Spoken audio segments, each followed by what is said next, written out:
আইপিএলে এবারে চেন্নাই সুপার কিংসের হয়ে খেলছেন পেসার মুস্তাফিজুর রহমান। দীর্ঘদিন ধরে যে দলের সদস্য ভারতের কিংবদন্তি তারকা মহেন্দ্র সিং ধোনি মুস্তাফিজের জুটি এবার বারবার ধরা দিচ্ছে ক্রিকেট ভক্তদের চোখে।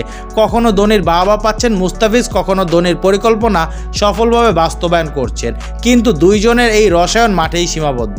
মাঠের বাইরে তেমন কথা হয় না ধোনি মুস্তাফিজের। সম্প্রতি চেন্নাই সুপার কিংস তাদের ভেরিফাইড ফেসবুক পেজে মুস্তাফিজকে নিয়ে একটি ভিডিও প্রকাশ করে, যেখানে নানা বিষয়ে কথা বলে এই বাংলাদেশি তারকা।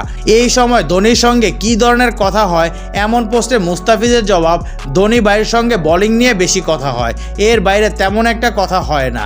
মাঠেই টুকটাক কথা হয়, কোনটা কিভাবে করলে ভালো হয় এগুলো ধোনি ভাই এসে আমাকে বলে দেয়, আমি সেভাবেই চেষ্টা করি।